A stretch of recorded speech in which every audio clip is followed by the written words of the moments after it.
에베소서 6장 4절 말씀입니다.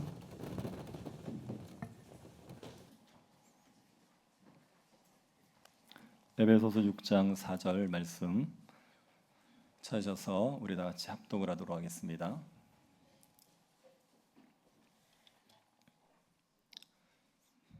에베소서 6장 4절 찾으셨으면 합독하도록 하겠습니다.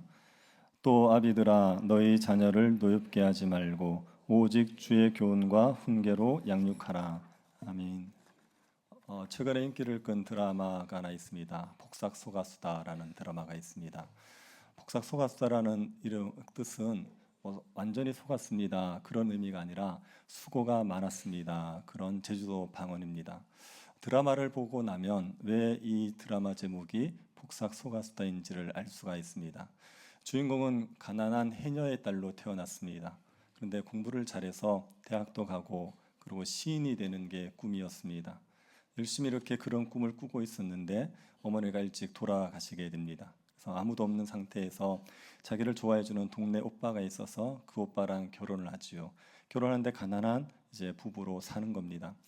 뱃일을 하는데 열심히 남편이 뱃일을 해도 먹고 살기가 너무 어렵습니다. 근데 뱃일조차 못하는 상황에 처해지게 됩니다. 정말 이제 손가락을 밟고 있어야 되는 상황이 된 거죠. 그래서 이제 주인공이 너무 부끄럽지만 할머니한테 도움을 구합니다. 그랬더니 할머니가 그 뭉쳐뒀던 돈으로 배를 한 척 사준 거예요. 그래서 그 배로 열심히 돈을 벌어서 먹고 살고 그리고 집도 살고 좀 살만하게 되었습니다. 그런데 또 계속 어려움이 밀려옵니다. 아이를 사고로 잃어버리는 그런 고통을 겪어요. 그리고 딸이 공부를 잘했는데 유학을 가려고 하니까 돈이 없어서 집을 팔아야 되는 상황이 되었습니다. 아들이 사업을 한다고 하다가 사기를 당해가지고 감옥에 가게 된 거죠. 그래서 그 애지중지하던 배를 팔아야 됐습니다. 먹고 살기 위해서 남은 돈을 끌어서 가게를 하나 샀는데 사기를 당해서 외딴 허벌판에 있는 가게를 사게 된 거죠. 그래서 주인공이 자주 외칩니다. 사는 게 왜 이래, 사는 게 왜 이래, 그렇게 외치는 겁니다. 삶이 너무 힘든 겁니다. 어릴 때부터 그렇게 가난하게 살았는데 가난이 계속 발목을 잡으면서 사는 게 너무 버거운 거예요. 그래서 삶이 왜 이래 왜 이래 외칩니다. 그러면서도 성실하게 살아요. 그래서 결국은 자녀들이 자기 자리를 잡고 그리고 이 주인공은 원하던 시인이 되게 됩니다. 그렇게 여생을 편안하게 지내는 것으로 드라마가 마칩니다. 그래서 보고 있으면 정말 수고가 많았다 그런 생각이 드는 거지요. 이 드라마를 보면서 사람들이 많이 울었습니다. 부모님들 생각나서 울었습니다. 우리 엄마 아빠도 저렇게 고생하셨겠구나 그래서 울었죠. 그리고 자기의 삶을 보는 것 같아서 울었습니다. 자신의 삶도 힘드니까 그 힘든 삶의 모습을 보여주니까 많이 울었지요. 이 드라마처럼 삶이 참 험악합니다. 그래서 삶을 살아가려면 정말 폭삭 속아야 되는 거죠. 정말 수고를 많이 해야지 되는 상황입니다. 우리가 이런 삶을 살아내고 있지 않습니까? 그러면서 우리의 자녀들도 이런 삶을 살 걸 생각하면 염려가 좀 됩니다. 우리 자녀들이 어떻게 이 험한 세상을 살아갈까 그런 염려가 되죠. 우리가 보기에 자녀들은 참 여리지 않습니까? 그리고 또 우리가 보기에는 되게 착해 보여요. 그냥 우리 눈에는 착해 보여요. 실제로는 안 그런데도 착해 보여요. 그러니까 이 험악한 세상을 어떻게 살아갈까 하는 생각이 드는 겁니다. 그래서 우리는 자녀들이 이 세상을 좀 잘 살아가기를 바라는 마음에 열심히 공부를 시킵니다. 공부를 해서 실력이 있어야지 그래야 세상 살이가 좀 수월해진다는 생각 때문에 열심히 공부시키죠. 어릴 때부터 공부하라고 노래를 불러가면서 공부를 시키는 겁니다. 근데 아이들에게 공부를 시키는 것으로 이 아이들이 이 험한 세상을 잘 살아낼 수 있겠습니까? 공부 잘하는 것만으로 험한 세상을 살아낼 수가 없습니다. 세상에 밀려오는 것들은 수학 문제 열심히 푼다고 해결되지 않는 문제들이 많이 있어요. 정말 공부해서 1등급을 찍여도 해결할 수 없는 문제들이 너무나도 많습니다. 그래서 공부 잘하는 것 가지고 이 험한 세상을 잘 살아낼 수가 있는 게 아니지요. 우리가 아이들을 가르칠 때 공부하라고 가르치는 것 이것 말고 신자로서 우리는 뭘 가르쳐 줘야 되겠습니까? 많은 걸 가르쳐 줘야겠지만 정말 한 가지만 우리가 집중적으로 가르친다고 말할 때 우리들은 아이들에게 뭘 가르쳐 줘야겠습니까? 한 가지를 가르쳐야 된다면 꼭 가르쳐야 되는 거는 하나님의 은혜예요. 하나님의 은혜가 있다. 너에게 하나님의 은혜가 부어질 거다. 이거 하나 견고하게 믿을 수 있도록 그 믿음을 심어줘야 되는 겁니다. 우리도 살아봤지만 하나님의 은혜가 아니고 우리가 어떻게 삽니까? 지금까지 우리가 어떻게 하나님의 은혜가 아니고 살아왔습니까? 성도들이 좋아하는 찬양이 있죠. 은혜, 모든 것이 은혜, 은혜, 한없는 은혜. 자꾸 이렇게 주무시면 노래 부르려고 그랬는데 잘 듣고 계셔가지고, 네, 하나님의 은혜, 그거 너무 좋아하죠. 어른들 신방 가서 찬송가 뭐 할까요? 그러면 제일 많이 나오는 찬송가 뭔지 아십니까? 301장 지금까지 지내온 것, 그거 제일 많이 좋아하세요. 그래서 하나님의 은혜로 지금까지 살았습니다. 그 고백을 하는 겁니다. 우리의 삶에서 우리가 정말 슬픔과 고통과 절망 가운데 있을 때 누가 우리를 건져냈습니까? 하나님이 우리를 건져내 주신 거 아닙니까? 사람이 뭐라고 얘기해도 안 됐거든요. 근데 하나님의 말씀 한마디로 우리가 살아난 게 얼마나 많습니까? 먹고 사는 게 우리의 노력과 능력으로 된 겁니까? 하나님 우리에게 은혜를 베푸셨기 가능한 거지요.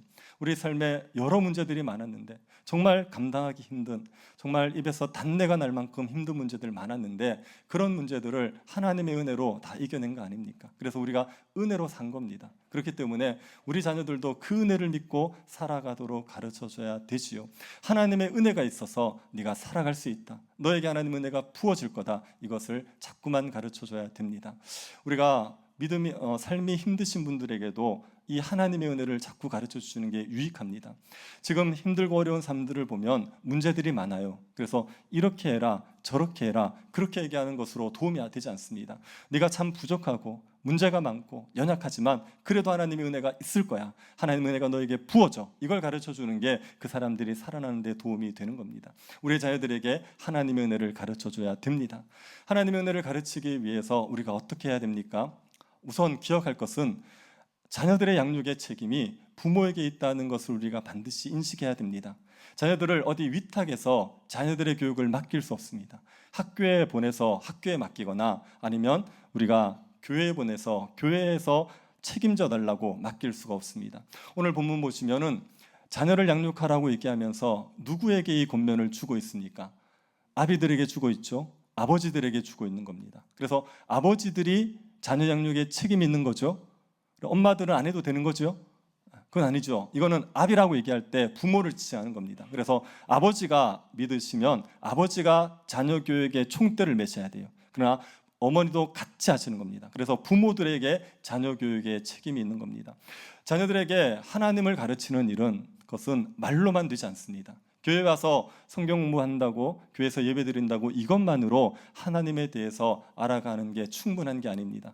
자녀들이 하나님에 대해서 알려 그러면 삶으로 가르치는 게 필요해요. 근데 자녀들과 가장 많은 시간을 보내는 사람들은 부모들이에요. 그러니까 부모들이 자녀들에게 하나님을 가르쳐야 될 가장 중요한 책임이 있다, 이것을 기억하셔야 되는 겁니다. 그리고 하나님의 은혜라는 건 믿는 부모가 아니면 다른 데서 못 배웁니다. 세상에 아무리 맡겨봐도 하나님의 은혜를 세상에서 배울 수는 없습니다. 세상은 은혜를 가르치지 않습니다. 세상은 철저하게 율법주의를 가르쳐요. 열심히 노력하는 만큼 얻는다, 네가 선하게 굴면 그러면 복을 누린다, 이렇게 철저하게 율법주의를 가르쳐요. 그래서 세상의 가치관으로는 하나님의 은혜를 알 수가 없습니다. 은혜를 배우지 못하고 세상에서 세상의 가치관만 배우지 않습니까? 그러면 자신의 연약함을 느낄 때마다 그 사람은 절망하게 되어 있어요. 내가 열심히 잘해야지, 그래야 복을 누릴 텐데, 그런데 내가 못하니까 나는 복을 못 누리겠구나, 이 생각에 꽉 사로잡혀 버리게 되는 겁니다. 그래서 절망하게 되는 겁니다. 제가 볼 때 청년들 20대 중반부터 시작해서 그때의 청년들이 되게 위험해요.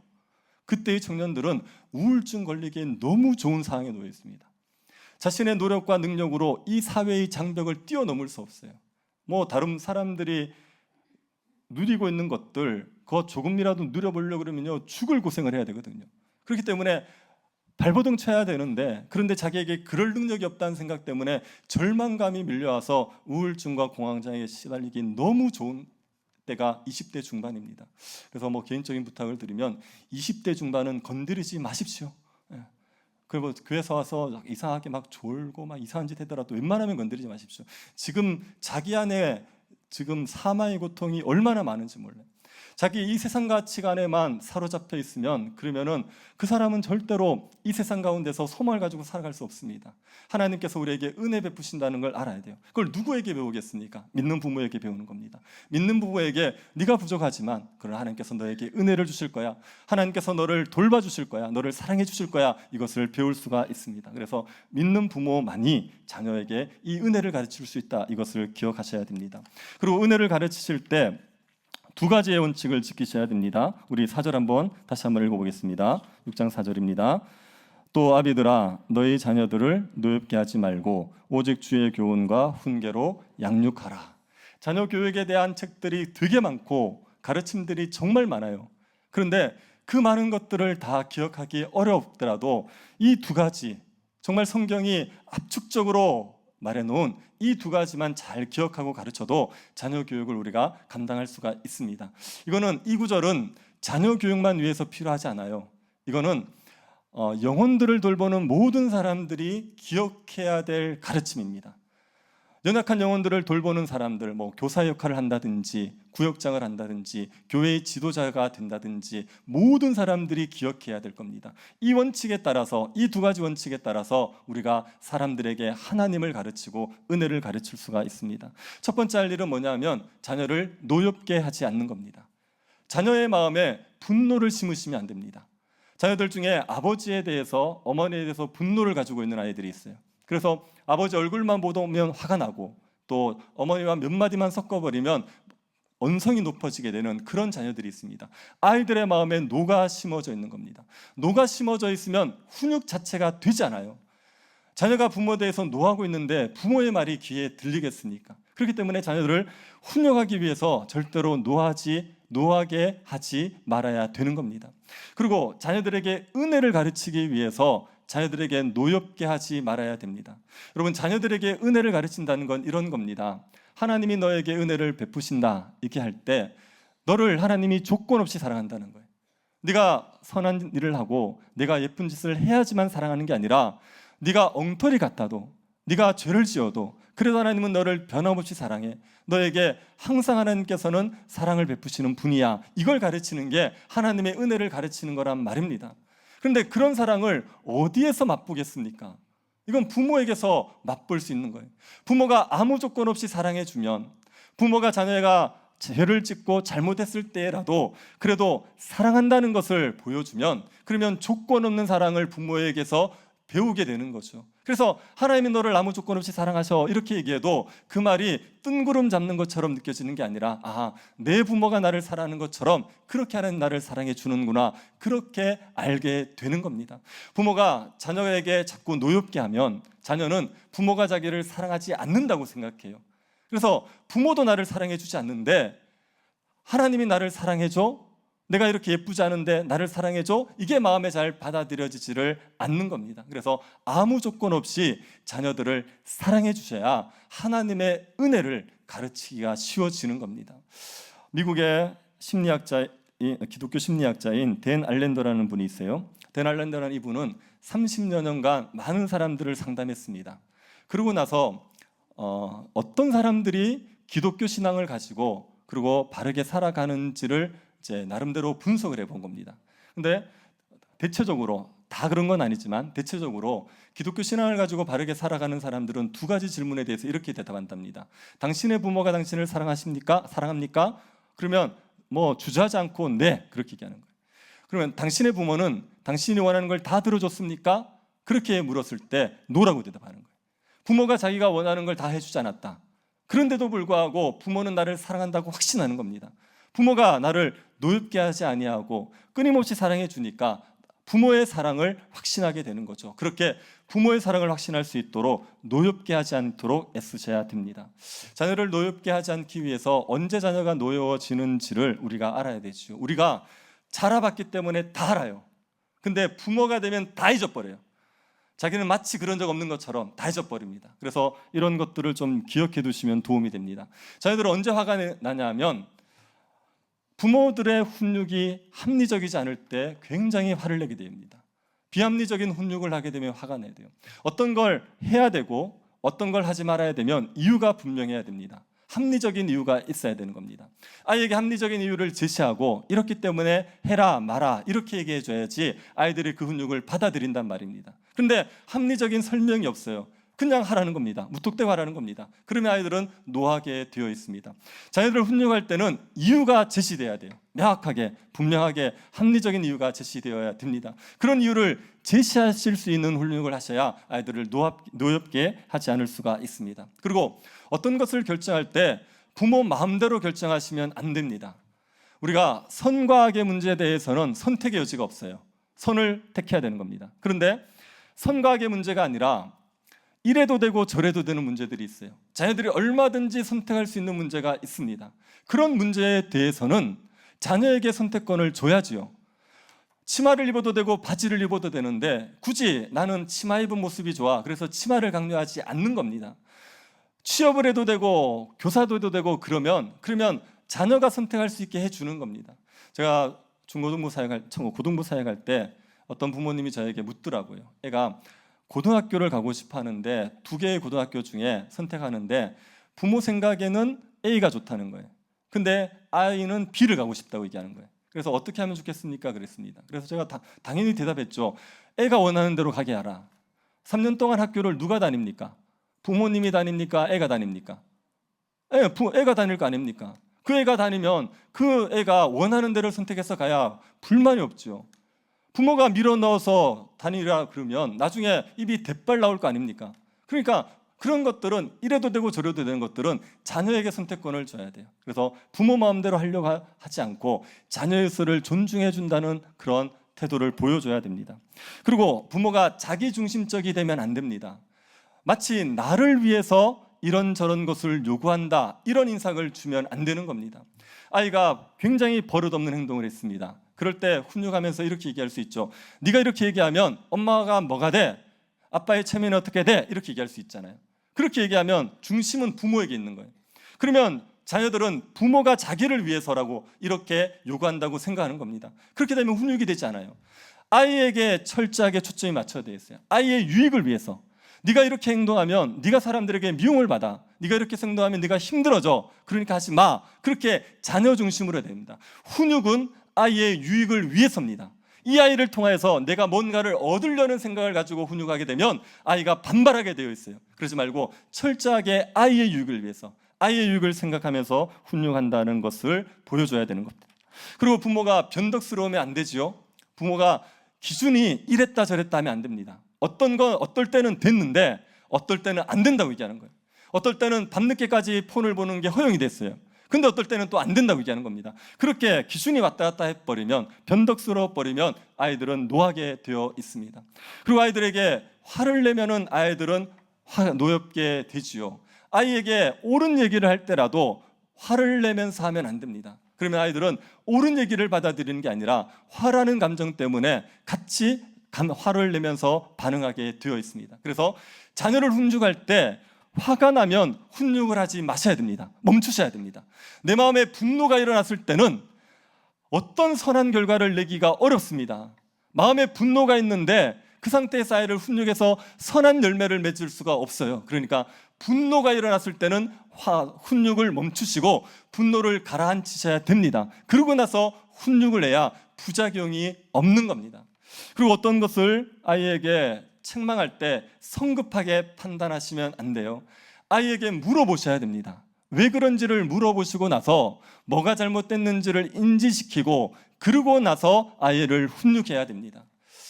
제 아이가, 둘째 아이가 초등학교 때 학원을 안 간 적이 있습니다. 학원에서 연락이 왔는데 애가 안 왔다는 거예요. 집에도 없고 학원 가야 될 애가 사라진 거죠. 그때 핸드폰도 없을 때라 가지고 애가 어떻게 된지를 모르는 상태였습니다. 그래서 뒤늦게 집에 들어왔습니다. 그때 이제 무턱대고 학원 가기 싫어서 빼먹었다 그렇게 생각할 수 있지 않습니까? 그래서 이제 막 혼을 내는 거예요. 그런데 이제 아이는 나름대로 사정이 있었겠지요. 이 애가 무슨 사정이 있었냐면 버스를 타고 가다가 잤어요. 그래가지고 내려야 될 때 못 내린 겁니다. 그리고 이제 뒤늦게 이제 다시 돌아오다 보니까 학원 못 간 거예요. 그러니까 그런 사정이 있었잖아요. 일부러 학원을 빼먹은 게 아니란 말입니다. 그런데 그걸 알아보지 않고 무턱대고 화를 내버리면 그러면 이제 아이는 분노하게 되겠죠. 자기에게 사정인데 들어보지도 않았다, 이렇게 되는 겁니다. 그래서 성급하게 판단하시면 안 됩니다. 그리고 아이들에게 굴욕감을 주시면 안 돼요. 아이에게 잘못한 게 있다고 하더라도 굴욕감을 주는 방식으로 훈육하시면 안 됩니다. 공개적으로 사람들이 있는 데서 아이의 수치스러운 걸 드러내거나 공개적으로 사람들의 많은 데서 아이들을 훈육하는 방식은 좋지 않습니다. 아이에게 굴욕감을 주기 때문에. 그래서 굴욕감을 느끼는 방식으로 훈육하지 말아야 됩니다. 그리고 자녀들이 잘하는 수준에 맞춰서 훈육의 방식이 달라져야 됩니다. 초등학교 때하고 중고등부 때하고 그 다음에 청년의 때하고 결혼하고 나서 훈육의 방식이 달라져야 돼요. 내 눈에는 항상 마냥 그 유치원생 같다 그래서 맨날 유치원생 다루듯이 대하시면 안 됩니다. 맨날 우쭈쭈 하고 그러면서 뭐 이렇게 깎아 먹을래? 뭐 그런 식으로 고등학생도 깎아 먹을래? 그리고 그렇게 얘기하면 안 되는 거예요. 그리고 맨날 이제 다 큰 애한테 뽀뽀해 달라 그러고 사람들 많은 데서 뽀뽀해. 부끄럽잖아요. 여러분도 안 했잖아요. 그걸 이제 아이의 수준에 맞춰서 훈육해야 된단 말입니다. 근데 그걸 무시해버리고 그냥 자기 기준에서 보는 아이에서 훈육하면 아이들은 노엽게 되는 거죠. 이렇게 훈육을 하면서 노엽게 하지 않는 것, 이거 훈육의 가장 기본적인 겁니다. 누구를 가르치든 간에 노엽게 하지 않는 게 훈육의 가장 기본적인 겁니다. 여러분, 이 방식들을 이미 알고 있는 거지요. 그런데 이게 잘 되던가요? 안 되죠. 이거 아는데도 잘 안 됩니다. 그래서 여러분, 이 자녀 훈육, 그 다음에 뭐 부모와 남편 간의 관계, 이거 권면하기 전에 뭘 먼저 요구했냐면 성령 충만을 먼저 요구합니다. 성령 충만해야 이런 훈육을 할 수가 있어요. 성령 충만하지 않으면 술 취한 자처럼 되어버립니다. 술 취한 자처는 굉장히 무절제예요. 그리고 자기중심적이에요. 변덕스럽습니다. 술 취한 자처럼 자녀들을 훈육하시면 안 됩니다. 술 취한 자들처럼 절제하지 못하는 훈육을 하면 자녀들을 노엽게 하게 되어 있습니다. 성령에 충만하면 절제가 생기고 능력이 생기게 되어 있어요. 성령 충만한 사람은 능력만 있는 게 아니라 절제할 수 있는 힘도 있게 되어 있습니다. 그래서 성령 충만하셔야지 자녀를 노엽게 하지 않으면서 훈육할 수가 있습니다. 우리 부모들이 성령 충만하셔야 됩니다. 여러분, 저기 자녀들을 양육하실 때 부모들 내 안에서 불만과 그 다음에 분노가 있으면 애들에게 되게 거칠게 대하는 거 아시죠? 내가 내 삶이 힘들어요. 지금 내 삶이 죽을 것 같아요. 그러면 애가 조금만 잘못해도 날벼락을 내리게 되는 거예요. 자기 안에서의 만족과 감사가 있어야 돼요. 그건 성령 충만입니다. 성령 충만해서 자기 안이 평안해야지, 그래야지 아이들에게 무절제한 술 취한 자처럼 아이들을 훈육하지 않을 수가 있게 되어 있습니다. 그래서 성령 충만하셔서 아이들을 노엽게 하지 않으셔야 됩니다. 그리고 두 번째로 할 일이 뭐냐면 주의 교훈과 훈계로 양육하는 겁니다. 여기 교훈이라고 번역된 단어, 이 단어는 히브리서 12장에서는 징계로 나와요. 그래서 이 교훈이라는 건 징계의 측면이 있습니다. 아이들에게 매를 드는 거예요. 그리고 여기에 훈계라고 얘기하는 것은 이것은 말로 가르치는 겁니다. 이 두 가지를 다르게 해석하시는 분도 있지만 히브리서 12장을 보면 앞에 것은 징계, 그 다음에 뒤에 훈계는 말로 가르치는 걸로 이해하는 게 낫습니다. 가르칠 때 말로 가르치겠지만 그러나 매를 드는 것도 필요합니다. 어떤 교육 방식들은 아이들에게 매를 들지 말라 그래요. 아이들을 때리지 마라. 아이들에게 강압하지 마라. 아이들이 공부를 하기 싫어하면 억지로 시키지 마라. 자신이 공부하고 싶을 때까지 기다려줘라. 그리고 아이들을 잘 감화시키고 잘 타이르면 아이들은 바르게 자라간다. 그렇게 얘기하는 교육 방식이 있습니다. 이 교육 방식은 뭘 전제하냐면 인간이 선하다는 걸 전제해요. 인간이 태어날 때 악하게 태어나는 게 아니라 선하게 태어난다는 걸 전제하고 이렇게 얘기하는 겁니다. 이거는 뭐라 믿는 거냐면 성경을 믿지 않는 겁니다. 성경은 인간이 태어날 때 악하게 태어난다고 얘기하는 거예요. 악한 존재로 태어나는 겁니다. 죄성을 가지고 태어납니다. 아담의 타락으로 말미암아 인간은 태어날 때부터 죄성을 가지고 태어나요. 그렇기 때문에 말로만 타일러지지 않는 부분들이 있습니다. 그런 부분은 매로 다스려야 돼요. 매를 들어서 아이의 그 죄성을 꺾어줘야 됩니다. 내가 두려워서라도 자기 마음대로 행하지 못하도록 만들어줘야 되는 겁니다. 여러분, 하나님께서 우리를 훈육하실 때, 하나님이 이스라엘 백성들을 훈육하실 때 말씀으로만 훈육하시던가요? 절대로 매를 안 들었습니까? 하나님께서 매를 드셨잖아요. 구약을 보면 하나님 맨날 때리신 것 같이 느껴질 정도로 매를 많이 드셨지 않습니까? 이게 우리의 인간의 악함 때문에 그런 겁니다. 우리가 하나님보다 더 지혜로운 부모입니까? 아니지 않습니까? 그러면 우리도 매를 들어야 되는 겁니다. 그러니 아이에게 말로 해서 바른 것을 가르칠 수 없을 때는 매를 들어서라도 바른 것을 가르쳐 주셔야 됩니다. 만약에 여러분이 아이들에게 매를 안 들지 않습니까? 그러면 아이들은 사회에 나가서 매를 맞게 되어 있어요. 자녀들이 어릴 때 자기 마음대로 하도록 내버려 두지 않습니까? 학교 가면 다른 아이들과 교제하기가 힘들어져서 거기에서 고통을 겪게 돼 있어요. 직장 생활하면서 사람들과 관계에 있어서 고통을 겪게 돼 있어요. 집에서 매를 맞지 않으면 다른 데서 매를 맞게 되어 있습니다. 그렇기 때문에 여러분이 사랑하는 자녀들이 다른 데서 매를 맞지 않도록 가정에서 매를 들어서라도 아이를 바르게 훈육시키를 바랍니다. 그래서 매를 들어야 되는데 또 이제 자꾸 많이 때리시면 안 돼요. 수시로 집에서 매타작이 이루어지고 그러시면 절대 안 됩니다. 매는 언제 들으냐면 어릴 때 정말 이렇게 미운 7살인가요? 4살인가요? 좀 2살도 있던데. 미운 그 짓을 할 때가 있어요. 그런 짓을 할 때 꺾으시는 거예요. 그럴 때 딱 꺾으셔야 돼요. 그래서 제가 몇 번 말씀드렸지만 한번 알을 잡을 때 날 잡아서 정말 단디 잡으십시오. 오늘은 하지 마십시오. 또 집에 오늘 또 설교 듣고 오더니 엄마가 나를 잡더라. 그럼 목사님 싫어하고 미워하게 돼요. 그러지 마시고 나를 한번 딱 잡으세요. 그래서 애가 이건 정말 명백하게 나쁘다고 얘기하는 게 있어요. 그럴 때 이제 애를 데려가서 정말 무섭게 한번 잡으십시오. 그러면 아이에게 그게 마음에 각인이 돼버려요. 그래서 다음에 엄마가 이렇게 어떤 표정을 딱 지으면 그 선을 못 넘어가는 경우가 있어요. 그래서 아빠의 인상이 착 굳어지면 그러면 그때의 트라우마가 막 생각나요. 그 골방에서의 그 처절인 날이 생각나요. 그러면 이제 애가 조심하게 되어 있는 거예요. 그래서 그런 경계할 수 있는 그런 선을 하나 심어주시는 게 아이 훈육에서 굉장히 좋습니다. 사춘기 때 하려고 그러면은 3차 대전을 하셔야 돼요.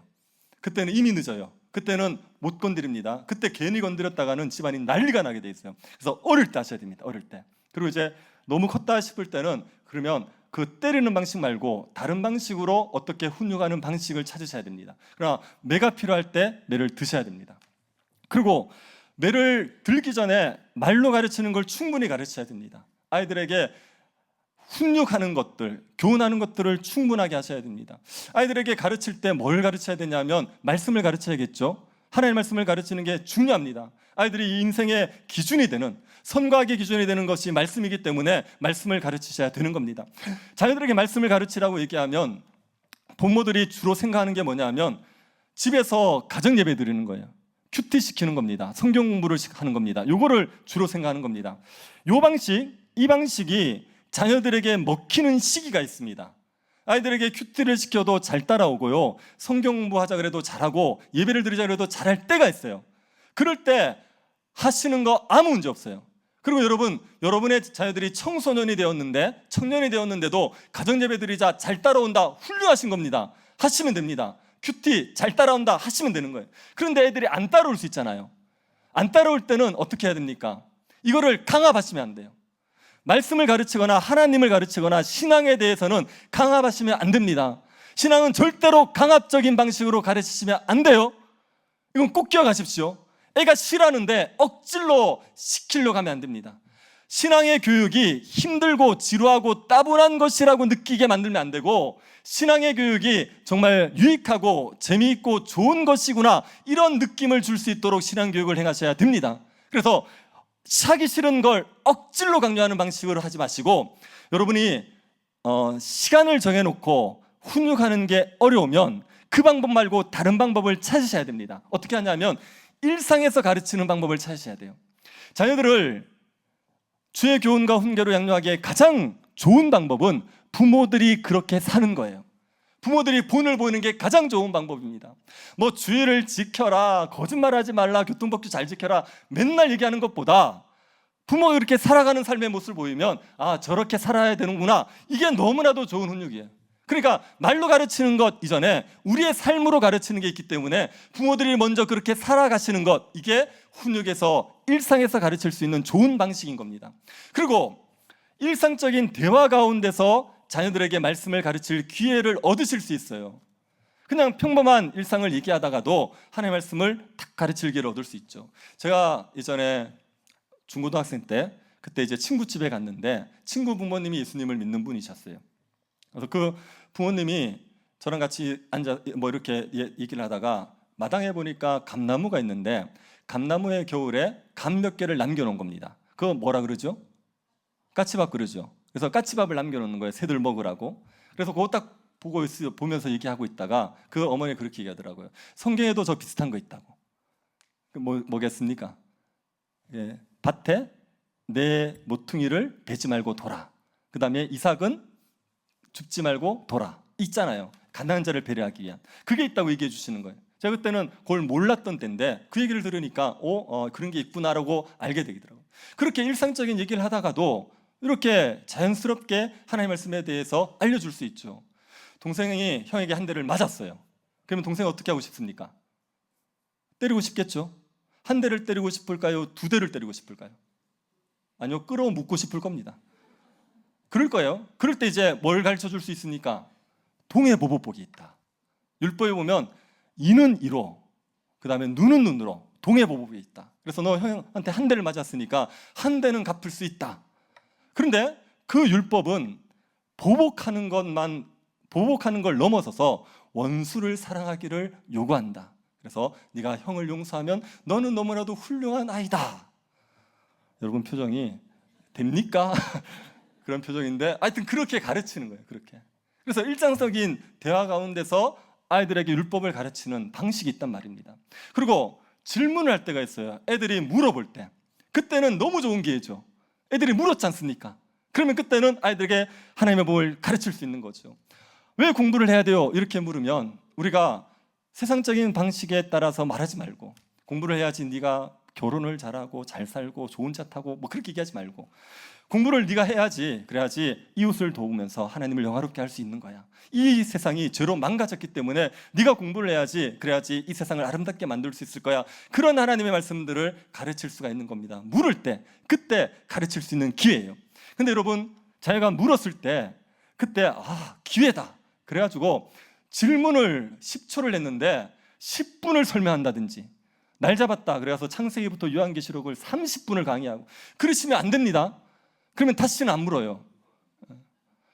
잡을 짧게 하셔야 돼요. 그래서 딱 물으면 핵심만 딱 정확하게 딱 가르쳐줘야 됩니다. 그래서 여러분이 뭘 하셔야 되냐면 묻는 말에 대답할 준비를 하셔야 됩니다. 어떤 분이 가족에게 성경을 쓰라 그랬대요. 그랬더니 이분이 가족이 성경을 쓰기 시작한 거예요. 근데 이제 성경을 열심히 쓰니까 어떤 문제가 생기냐면 모르는 게 자꾸 생기는 거예요. 그래서 모르는 게 생기니까 성경을 쓰라고 한 그분에게 자꾸 물어보는 거죠. 이건 무슨 뜻이야? 이분도 몰라. 그러니까 이제 물어보니까 되게 곤란해지는 거예요. 여러분 자녀들에게 성경 읽어 이렇게 얘기해놓고 애가 진짜 성경 읽었어요. 근데 읽다가 모르는 걸 물어요. 그 저기 사도신경에 대개는 뭡니까? 영덕 가서 물어봐라. 그럴 수 없잖아요. 그러니까 그게 뭔지를 알아야 되죠. 그래서 묻는 말에 대답할 걸 준비해 놓으셔야 되는 거예요. 그래서 물을 때가 우리가 가르칠 수 있는 기회가 되는 겁니다. 그리고 여러분이 자녀들에게 책이나 영상을 통해서도 얼마든지 말씀을 가르칠 수 있죠. 제가 우리 아이들 어릴 때 책을 한 지를 사줬는데 성경 전체가 만화로 되어 있는 책이 있어요. 10권짜리인데 그걸 이렇게 있어가지고 제가 서점 가서 샀어요. 그때 돈도 별로 없을 때인데 그래도 이거 사주자 이렇게 해서 사줬어요. 근데 그때 저희 집에 TV가 없었거든요. 그러니까 이제 애들이 좀 심심하니까, 그러니까 만화책을 많이 보던 때인데 그걸 사주니까 만화책이니까 열심히 보더라고요. 그래서 몇 번을 보고 막 그랬어요. 아이들이 성경에 대해서 그래서 이해를 알고 있는데 어떤 이야기를 하면 그 장면을 설명해요. 그거 거기 요때 이런 장면이어서 그렇게 설명하는 거예요. 그게 이제 아이들에게 성경에 대해서 알게 되는 기회가 된 거죠.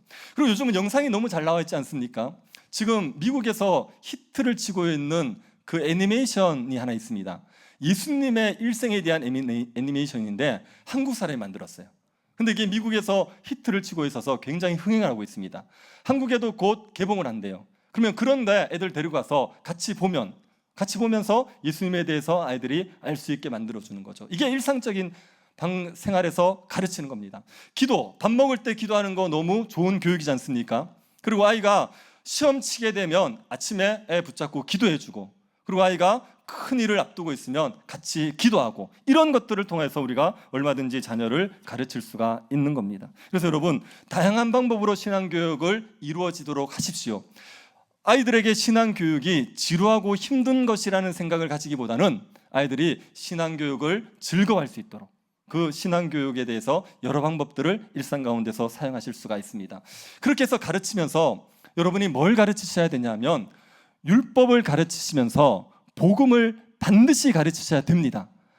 복음을 가르친다는 건 이런 겁니다. 여러분이 율법을 가르치잖아요. 율법을 가르쳐서 주일은 이렇게 해야 돼, 또 부모는 공경해야 돼, 이렇게 애들에게 율법을 가르친단 말입니다. 그러면 율법을 가르치면 아이들이 물을 겁니다. 왜 이렇게 율법을 지켜야 돼? 이렇게 물을 거예요. 십계명은 왜 지켜야 돼? 물을 거란 말이에요. 그러면 뭐라고 답하시겠습니까? 십계명을 지켜야지 하나님께서 너에게 주는 복을 누릴 거야, 그렇게 얘기하시겠습니까? 십계명을 잘 지켜야지, 그래야지 하나님께서 너에게 벌을 내리지 않으실 거야, 그렇게 얘기하시겠습니까? 복음을 가르친다는 얘기는 우리가 율법을 지키는 데 이유가 그 율법을 지켜서 복을 받거나 처벌을 피하는 방식이 아니라 우리에게 주신 은혜 때문에 그렇다는 거예요. 하나님 우리에게 이미 주신 은혜가 있어.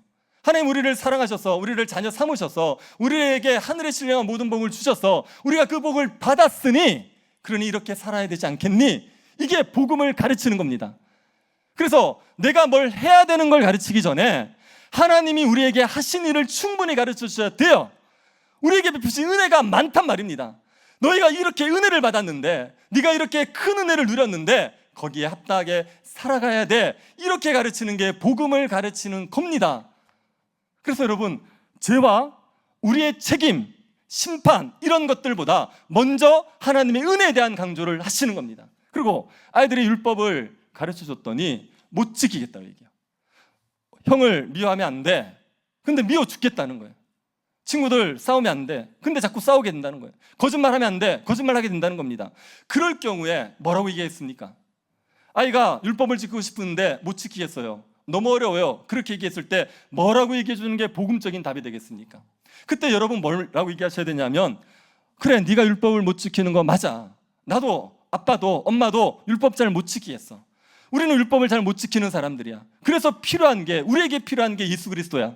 그분이 우리가 율법을 다 못 지키기 때문에 그분이 우리를 위해서 오셨고 그분이 율법을 지키신 거야. 그래서 그분이 우리가 율법을 어긴 죄를 다 받으셨기 때문에 우리는 예수 그리스도 한 분만을 의지해야 돼. 그래서 그분을 의지하면 내가 부족하여도, 내가 율법을 다 못 지켜도 그래도 하나님께서 너에게 은혜를 베풀어 주셔. 하나님께서 너를 여전히 사랑하시고 너에게 하나님께서 은혜를 부으실 거야.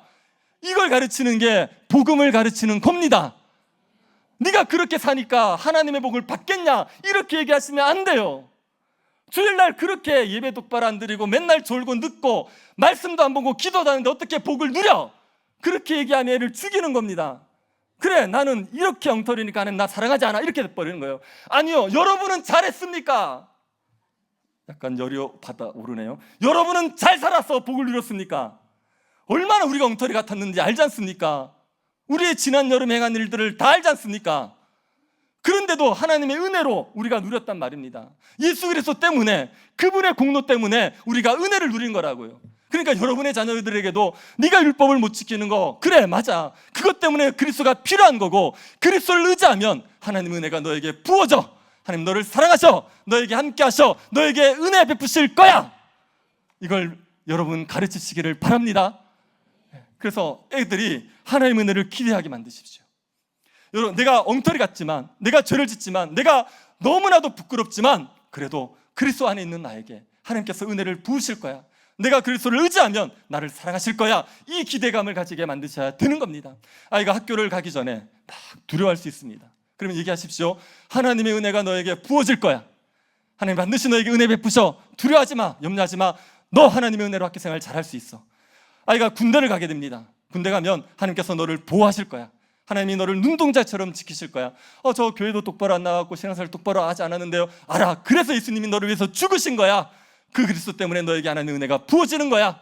취업을 하면서 두려워하는 아이들에게, 취업이 막혀있는 아이들에게도 하나님의 은혜가 있을 거라고 얘기해 주십시오. 그 하나님의 은혜가 부어지게 됩니다. 이거를 심어주셔서 아이들이 하나님의 은혜를 기대하게 만드셔야 됩니다. 그러기 위해서 여러분도 하나님의 은혜를 좀 믿으십시오. 네. 하나님의 은혜가 여러분에게도 있습니다. 여러분의 자녀들을 여러분이 훌륭하게 잘 키워야지만 아이들이 경건해집니까? 꼭 그렇게 안 되거든요. 그렇게 우리가 잘 키워야지만 아이들이 경건해진다 그러면 우리는 경건한 자손들을 기대할 수 없습니다. 우리가 얼마나 엉터리 같은데요. 우리도 똑바로 못 살 때가 많은데요. 근데 누구를 양육합니까? 우리가 엉터리 같아요. 그렇지만 우리가 예수를 의지하고 있으니까 하나님의 은혜가 우리에게 부어진다는 걸 믿으십시오.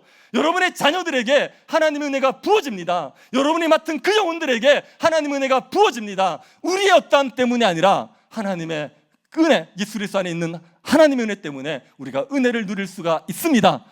그 믿음 가지고 자녀가 지금 너무나도 초라해 보이고 너무나도 엉터리 같아 보이더라도 하나님의 은혜로 이 아이가 자라갈 거야. 하나님의 은혜로 이 아이가 변화될 거야. 그 믿음을 가지시기를 바랍니다. 부모가 맨날 죽겠다 그래요. 이래가지고 우리 어떻게 사냐, 우리 망했다 그래요. 그리고 아이에게 어떻게 하나님의 은혜를 가르치겠습니까? 정말 절망적 같아 보이는 상황 속에도 우리 하나님 은혜가 있는 거 믿자. 하나님 홍해를 가르치더라. 하나님께서 하늘에서 만나를 내리시더라. 하나님이 반석에서 물을 내시더라. 그 하나님 우리가 믿자. 그 하나님 은혜가 있을 거니까 낙심하지 말자. 그렇게 가르치셔야지요. 그래야지 하나님의 은혜 가운데서 아이들이 자라가지 않겠습니까? 여러분, 자녀를 가르치실 때 은혜를 꼭 가르쳐 주시기를 바랍니다. 그리고 하나님의 은혜를 믿으시고 은혜를 가르치십시오. 그리고 자녀 교육이 너무 힘드신 분들은 교회에 위탁할 수밖에 없어요. 그래서 나는 어떻게 가르칠지 모르겠다. 그러면은 교회를 보내셔야 되죠. 교회에 보내서 교회에서 신앙 교육을 받게 만들어야 되죠. 그 불경건한 집안에서도 경건하게 자라는 경우들이 있죠. 예. 부모님 안 믿어요. 그런데 그 자녀들이 너무 경건하게 자라는, 부모님이 무당이에요. 그런데도 경건하게 자라고, 불교 신자인데도 경건하게 자라는 경우가 있어요. 왜 그렇습니까? 교회 간 거예요. 교회 가서 하나님에 대해서 듣고 하나님의 은혜를 안 겁니다. 그러니까 교회 안에서 말씀을 배울 수 있도록 교회를 보내셔야 됩니다. 그러려면 여러분이 자녀들 앞에서 교회를 욕하시면 안 됩니다.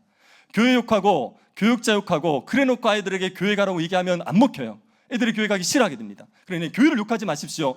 교육자도 욕하지 마시고, 그 욕을 하고 싶으면은 혼자 욕을 하든지 벽 보고 욕을 하든지 그러고 나서 회개하든지, 그 아이들 앞에서 욕하시면 안 됩니다. 아이들의 신앙 교육을 위해서라도 그렇게 하시면 안 됩니다. 그래서 굉장히 교회를 존중하는 태도를 가르치셔서 교회를 보내시면 여러분이 부족한 것들이 어느 정도 교회에서 보완이 될 수가 있게 되는 거죠. 하나님께서 우리에게 은혜 베푸실 걸 믿읍시다. 그래서 자녀를 노엽게 하지 않고 주의 교훈과 훈계로 양육하라는 이 말씀이 있지 않습니까? 이 말씀 우리가 할 수 있는 대로 지키면서 살아서 하나님께서 우리에게 은혜 베푸실 걸 믿고 이 말씀을 지키면서 살아서 우리의 자녀들을 경건하게 양육하기 위해서 애쓰는 주의 부모들 될 수 있기를 간절히 바랍니다. 자비하신 하나님, 우리에게 은혜 베풀어 주셔서 감사드립니다. 예수 그리스도로 말미암아 우리를 구원하시고 하나님의 은혜를 누리며 살아가게 하여 주신 것을 감사드립니다. 우리의 자녀들에게도 하나님의 은혜가 부어줄 줄로 믿게 하여 주옵소서. 하나님께서 은혜 베푸실 줄 믿고 말씀에 따라 부족하지만 순종하며 살아가는 주의 백성들 되게 하여 주옵소서. 걸어가신 예수님 이름으로 기도드립니다.